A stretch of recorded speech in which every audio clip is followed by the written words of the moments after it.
भारत में cab service की दुनिया में अब एक नया नाम जोरदार एंट्री कर चुका है, भारत टैक्सी।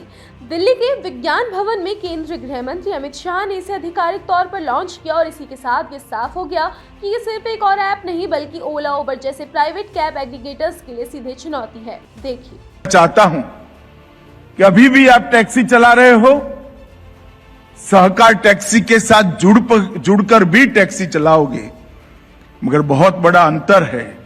अभी आपकी टैक्सी का पहिया किसी और को कमाई कराता है, अब आपकी टैक्सी का पहिया आपकी कमाई कराएगा।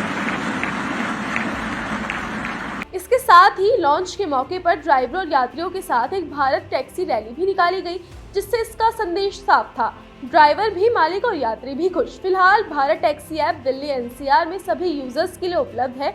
हालांकि ये पहले पायलट प्रोजेक्ट के तौर पर चल रहा था और आने वाले महीनों में इसे देश के दूसरे राज्यों और शहरों तक फैलाने की तैयारी है। अब सवाल ये उठता है कि आखिर भारत टैक्सी अलग क्या है?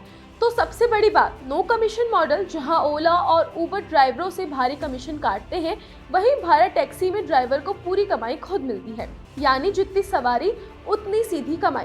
भारत टैक्सी के सीईओ विवेक पांडे के मुताबिक फिलहाल ड्राइवरों से कोई फीस नहीं ली जा रही और भविष्य में भी अगर ली गई तो वो सिर्फ 25 से 30 रुपए प्रतिदिन होगी, जो ओला उबर के कमीशन के मुकाबले ना के बराबर है।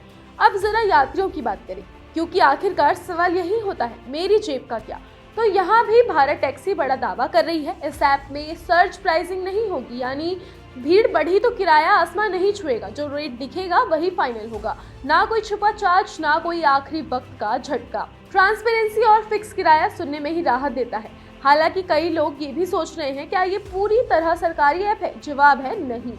भारत टैक्सी को भले ही सहकारिता मंत्रालय का समर्थन हासिल हो, लेकिन इसे चलाने वाली संस्था है सहकार टैक्सी कोऑपरेटिव लिमिटेड, जिसे अमूल जैसी बड़ी सहकारी संस्थाओं का भी समर्थन प्राप्त है। यानी ये सरकार समर्थित है, लेकिन सरकार द्वारा सीधे संचालित नहीं।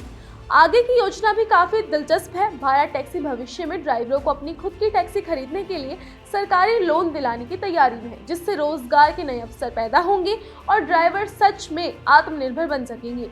सुरक्षा के मोर्चे पर भी ऐप काफी मजबूत दिखती है। दिल्ली पुलिस और गुजरात पुलिस के साथ partnership, real time tracking, verified driver, multilingual support और 24/7 कस्टमर केयर जैसी सुविधाएं इसमें शामिल होंगी।